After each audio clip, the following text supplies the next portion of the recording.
बोले सो निहाल।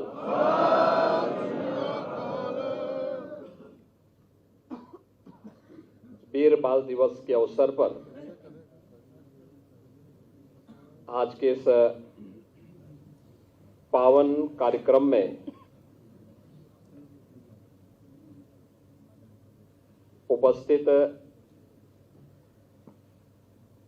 प्रदेश के अलग अलग जनपदों से उपस्थित गुरुद्वारा प्रबंध समिति के हमारे सभी पदाधिकारीगण,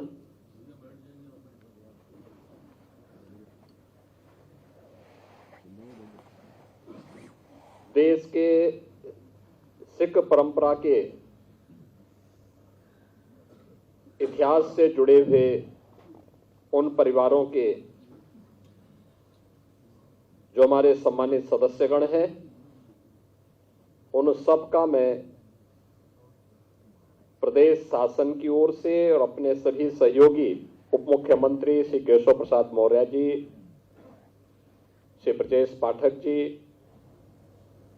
प्रदेश अध्यक्ष चौधरी भूपेंद्र सिंह जी,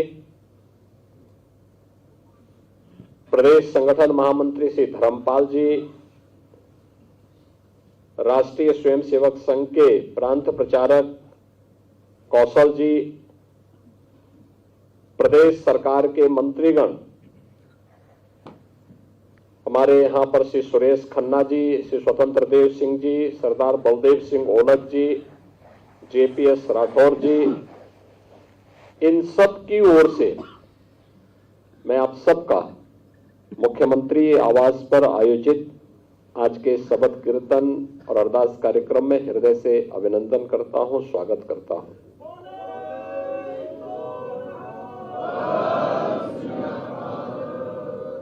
हमारे गुरुद्वारा प्रबंध कमेटी के प्रधान सरदार राजेंद्र सिंह बग्गा जी,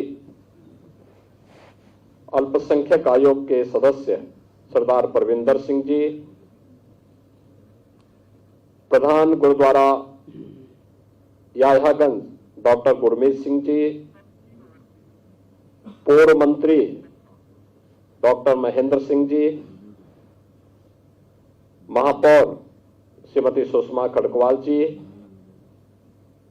माननीय विधायक श्री राजीव कुंबर जी, माननीय विधायक डॉक्टर नीरज बोरा जी, विधान परिषद सदस्य श्री ढिल्लो जी, श्री सुभाष यदुवंश जी और उपस्थित सभी बहनों और भाइयों, आज पूरा देश और धर्म के लिए शहादत की एक नई कहानी लिखने वाले बाबा जोरावर सिंह, बाबा फतेह सिंह जी के प्रति अपनी श्रद्धा को व्यक्त करते हुए उन्हें नमन कर रहा है। यह हमारा सौभाग्य है कि 2019 में गुरु नानक देव जी के 550वें प्रकाश पर्व के अवसर पर इसी मुख्यमंत्री आवास पर जो शबद कीर्तन का कार्यक्रम आयोजित हुआ था, उसके उपरांत मेरे सामने जब प्रस्ताव आए कि वीर बाल दिवस के कार्यक्रम को आयोजित करने के लिए, तो मैंने कहा भाई इससे अच्छा पावन अवसर और क्या हो सकता है कि ये मुख्यमंत्री आवास पर ही आयोजित हो।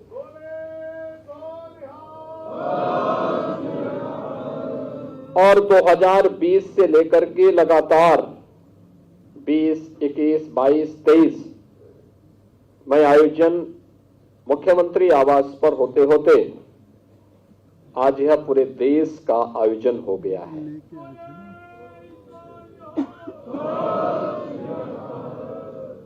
आज ही की वो तिथि है जब गुरु गोविंद सिंह जी महाराज के दो साहबजादे बाबा जोरावर सिंह, बाबा फतेह सिंह वजीर खां के हाथों दीवानों में चुने गए थे। चमकौर के युद्ध में दो बड़े साहबजादे बाबा अजीत सिंह, बाबा जुझार सिंह शहादत को प्राप्त हुए और माता गुजरी इन सबको बहुत अधिक समय तक बर्दाश्त नहीं कर पाए। क्या नहीं पीता था उस समय, लेकिन एक ही बात थी, एक ही लक्ष्य था कि देश और धर्म पर आंच नहीं आने देंगे। एक ही उद्देश्य के लिए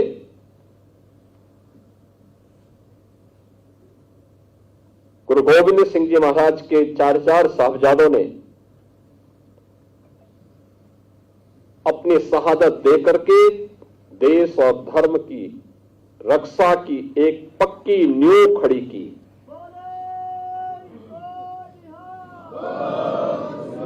जिस पर न केवल आज भी सिक्खी पंथ बल्कि पूरा देश गौरव की अनुभूति करता है, पूरी श्रद्धा और सम्मान का भाव व्यक्त करता है।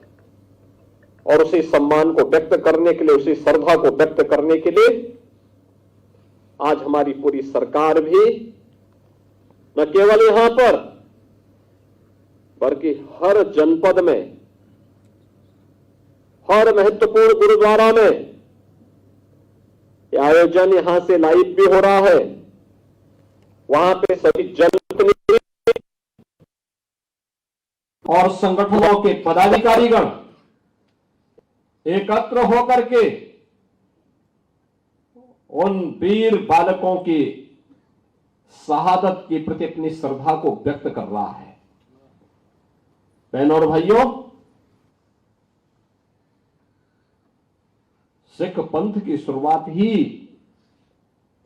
देश और धर्म के लिए गुरु नानक देव जी ने सबसे पहले बाबर के अत्याचार का विरोध किया था। कौन नहीं जानता है लाहौर में गुरु अर्जुन देव जी का बलिदान जहांगीर के अत्याचार से बचाने के लिए था। कौन नहीं जानता है गुरु तेग बहादुर जी के बलिदान को। उन्होंने अपना सिर दिया लेकिन भारत का सिर नहीं झुकने दिया।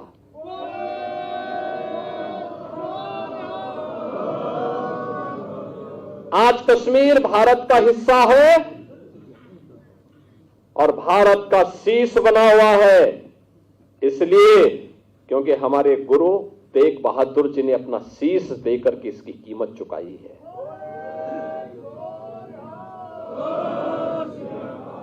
और यहीं से हम कह रहे हैं कि गुरु गोविंद सिंह जी महाराज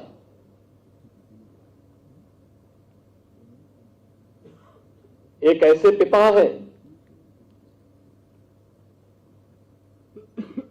जिन्होंने अपनी आंखों के सामने अपने पुत्रों को बलिदान होते हुए देखा है। एक ऐसे पुत्र हैं जिन्होंने अपने पिता को अपनी आंखों के सामने बलिदान होते हुए देखा है।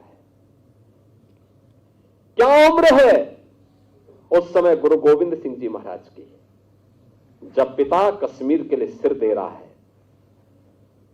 और क्या उम्र है जब बाबा जोरावर सिंह और बाबा फतेह सिंह देश और धर्म के लिए अपना बलिदान दे रहे हैं। 7 वर्ष और 9 वर्ष की उम्र क्या उम्र होती है, क्या उम्र होती है। बहनों और भाइयों,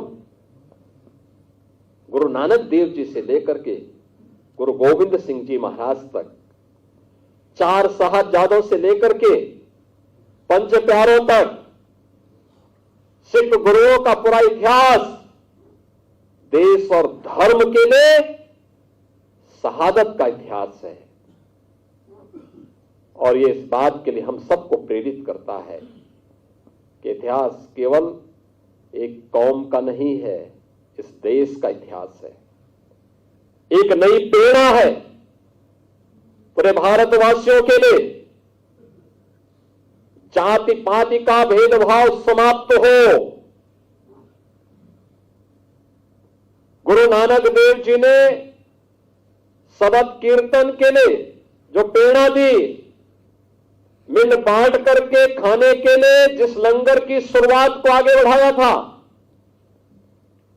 वो आज भी बनी हुई है और वो अनवरत रूप से उसका अनुसरण आज भी हर गुरुद्वारा कर रहा है।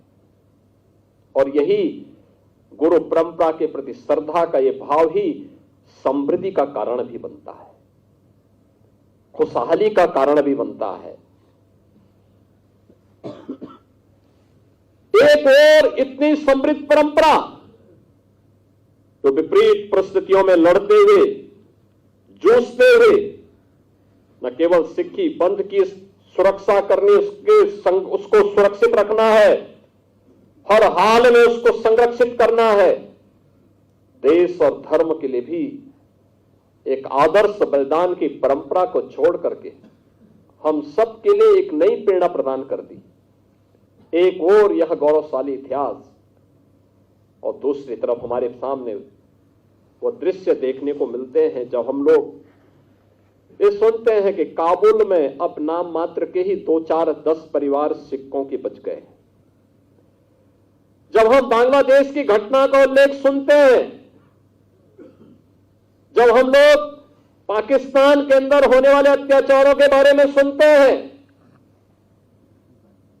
तब हमें सिख गुरुओं के उस त्याग और उस बलिदान का स्मरण बरबस हो जाता है। और इसीलिए आज के अवसर पर मैं आप सबसे भी यही अपील करने के लिए आया हूं। मैं आप सबसे यही अपील करूंगा और मेरा विनम्र अनुरोध होगा, किससे बढ़कर के हिंदुस्तान के लिए, हिंदू हो या सिख है, इन सब के लिए दूसरी प्रेरणा गुरु नानक देव जी से लेकर के गुरु गोविंद सिंह जी महाराज तक जो आदर्श इन सिख गुरुओं ने हम सब के लिए रखा है, वही हम सबको आगे बढ़ने के लिए एक नई ऊर्जा देगा। उन्हीं का आशीर्वाद हम सबकी प्रेरणा है और उस प्रेरणा से जब हम लोग आगे बढ़ेंगे तब काबुल होने से बच पाएंगे, तब बांग्लादेश होने से बच पाएंगे, तब किसी ननकाना साहब के लिए हमें आंदोलन या संघर्ष करने की नौबत नहीं आएगी, बल्कि स्वतःस्फूर्त भाव के साथ वो हम सबको प्राप्त होगा। और इसीलिए आज हम सबको अपने मित्र और शत्रु को सही तरीके से पहचानने की ताकत हम सबको प्राप्त हो, इसके लिए हम लोग गुरु महाराज से प्रार्थना करें, ये ताकत वे हमें दें। कौन वे लोग हैं जो देश की जुझारू कौम को, देश की इस समृद्ध कौम को, जिसने अपने स्वयं के सामर्थ्य से, अपने पुरुषार्थ से, अपने परिश्रम से एक मिसाल प्रस्तुत की है देश के सामने, दुनिया के सामने, कौन वे दुश्मन हैं जो आज उनके इस परिश्रम और पुरुषार्थ को कुंद करने की साजिश कर रहे हैं? कौन है? उन दुश्मनों को पहचानने की आवश्यकता है। कभी भारत की फौज में हमारा सिख एक बड़ी संख्या में जाकर के भारत की सुरक्षा के लिए अपने आप को समर्पित करता था। कौन वे लोग हैं जो एक बड़ी पीढ़ी को, युवा पीढ़ी को ड्रग की चपेट में लाने का कुत्सित प्रयास कर रहे हैं? हमें देश के उन दुश्मनों को समझना होगा। उन दुश्मनों से सावधान रहना होगा कौन आपस में हिंदू और सिखों को लड़ाने का कुत्सित प्रयास कर रहे हैं। ये तो एक दूसरे के पूरक है। पंजाब की परंपरा तो इतनी समृद्ध परंपरा थी। मैं यही सुरेश खन्ना से ही पूछ रहा था, वो कह रहे थे कि मैं धोखे से आके यहां मंत्री, सांसद, विधायक बन गया, अन्यथा मैं पंजाब में होता तो मैं भी सिख होता। यह परंपरा थी हर परिवार की, और उस समृद्ध परंपरा को लेकर के गुरु गोविंद सिंह जी ने खालसा पंथ की स्थापना के समय जो बात कही थी, वो बात आज भी हमारे लिए स्मरणीय होना चाहिए। याद रखना, उनकी बात, उनके वचन हम सब के लिए आज भी एक नई प्रेरणा है, हम सब के लिए एक आदर्श है। और इसीलिए एक और जहां हमें उन सिख गुरुओं के प्रति अपनी श्रद्धा को व्यक्त करते हुए इस नई प्रेरणा को आगे बढ़ाने का कार्य करना होगा, वहीं साथ ही साथ याद करें, यह वर्ष गुरु तेग बहादुर जी महाराज से जुड़ा हुआ 350वां वर्ष भी हम सबको एक नया संदेश देगा। मैंने बार बार कहा है, ये लखनऊ का सौभाग्य है कि गुरु तेग बहादुर जी महाराज गुरु गोविंद सिंह जी महाराज को लेकर के वहां पर आए थे और कुछ समय रुके थे। कितनी ऐतिहासिक परंपरा, और इस परंपरा को और मजबूती देने के लिए क्या हम कर सकते हैं, वहां पे नगर निगम के साथ बैठक करके वहां के पूरे सुंदरीकरण की एक विस्तृत कार्य योजना बने। मैंने आपसे कहा, देखिए आपको पैसे की आवश्यकता नहीं, पैसा हम उपलब्ध करवाएंगे, कोई समस्या नहीं आएगी। कोई एक कार्य योजना तैयार हो, ये केवल एक दूसरे के ऊपर जिम्मेदारी डालने से नहीं होगा। वहां की दुकानों को क्या हम लोग कहीं कोई स्पेस दे करके, राज्य सरकार की कोई जमीन हो या कोई नगर निगम की जमीन हो या जीडीए की कोई लैंड हो, वहां पर ले जाकर के कोई हाई राइज बिल्डिंग बना करके, कोई अच्छा मॉल बना करके सम्मानजनक ढंग से हम उनका पुनर्वास करें। लेकिन एक ऐतिहासिक परंपरा से जुड़े हुए गुरुद्वारे का सुंदरीकरण होना चाहिए, और इससे अच्छा अवसर नहीं मिलेगा जब हम लोग गुरु तेग बहादुर जी महाराज के 400वें इस महान दिवस के अवसर पर जब जुटेंगे। उस अवसर पर हम लोगों के सामने पता नहीं कितने लोग रहते हैं, कितने लोग नहीं रहते हैं, क्या परिस्थितियां आती हैं।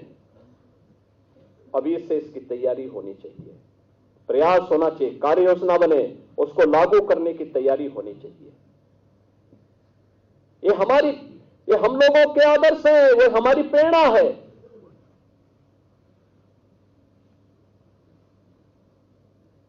ये कृतज्ञता ज्ञापित करने का एक अवसर है।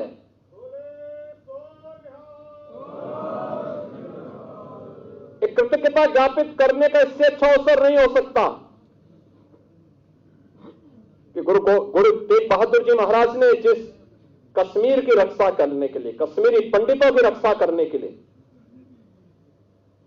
अपना बलिदान दिया, उनकी शहादत, भले उनका सिर उनके धड़ से लग किया हो, लेकिन भारत के सिर की रक्षा तो उन्होंने की, उसके माध्यम से भारत के शीश की रक्षा की। और यही तो बात प्रधानमंत्री मोदी जी कहते हैं, उन्होंने यही तो बात कही जब प्रधानमंत्री मोदी जी ने 26 दिसंबर की तिथि को वीर बाल दिवस के रूप में आयोजित करने की घोषणा की, और इसमें बाबा जोरावर सिंह और बाबा फतेह सिंह के प्रति अपने श्रद्धा और सम्मान को व्यक्त किया। कृतज्ञता, इस दिवस को वीर बाल दिवस के रूप में घोषित किया, कृतज्ञता ज्ञापित करने का एक माध्यम हमें दिया। साथ ही प्रधानमंत्री जी ने कहा कि हर भारतवासी को चाहिए कि उसका एक धर्म है, और वह है राष्ट्र धर्म। देश सर्वोपरि है, राष्ट्र सर्वोपरि है, राष्ट्र सर्वोपरि है। यह भाव गुरु तेग बहादुर जी महाराज ने हम सबको दिया है। भले ही मेरा शीश मेरे धड़ से अलग हो जाए, लेकिन मेरे भारत का शीश नहीं झुकना चाहिए, नहीं झुकना चाहिए। और हम लोग जब देखते हैं, सुनते हैं, और मैं तो देखता हूं सिख गुरुओं के इतिहास को, सिख परंपरा के इतिहास को, महाराजा रणजीत सिंह हुए। महाराजा रणजीत सिंह ने जितना सोना स्वर्ण मंदिर में दिया, उतना ही बाबा काशी विश्वनाथ मंदिर को भी दिया। काशी विश्वनाथ मंदिर का शिखर और दरवाजे स्वर्ण मंडित हुए या सोना महाराजा रणजीत सिंह जी ने दिया था।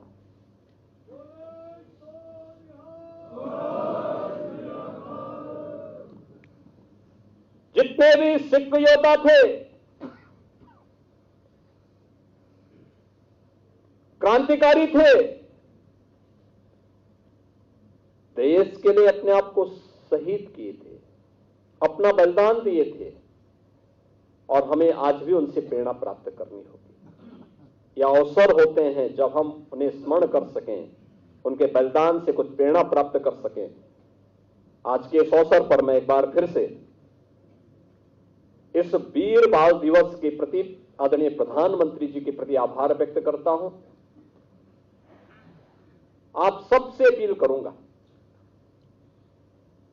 कि हम लोग कोई भी ऐसा कार्य न होने दें जो हमारे गुरु परंपरा की भावनाओं के विपरीत हो। कोई भी ऐसा कार्य कतई हम लोग सभी मिलकर के गुरु परंपरा के गौरवशाली इतिहास के सम्मान की रक्षा करने के लिए जिस भी हद तक सहयोग किए जाने की आवश्यकता होगी, ये डबल इंजन की सरकार हमेशा आपके साथ खड़ी होकर के कदम से कदम मिलाकर के चल करके पूरी परंपरा के प्रति श्रद्धा और सम्मान का भाव व्यक्त करने के लिए सदैव तैयार होकर के कार्य करने के लिए तैयार है। आज के इस अवसर पर वीर बाल दिवस के इस पावन आयोजन के अवसर पर मैं माता गुजरी को कोटि कोटि नमन करता हूं। दुख, उनका दर्द कौन महसूस कर सकता है। बाबा अजीत सिंह, बाबा जुझार सिंह, बाबा जोरावर सिंह, बाबा फतेह सिंह, इन चार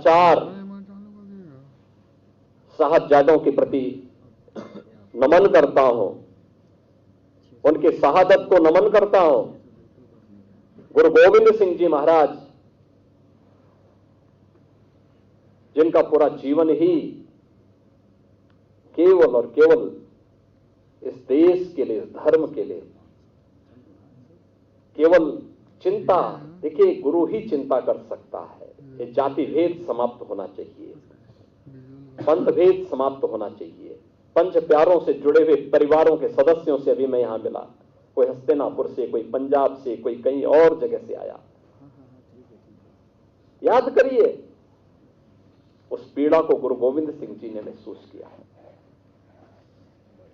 जातिभेद को समाप्त कर दिया। गुरुद्वारे में एक साथ लंगर में बैठ के, एक साथ पंगत में बैठ करके सभी लंगर छकते हैं, कोई भेद नहीं। और भेद कैसा? भेद तो परिवार में नहीं होता है, भेद तो शत्रु और मित्र का होता है। और शत्रु और मित्र का यह भेद आज पहचानने की आवश्यकता है।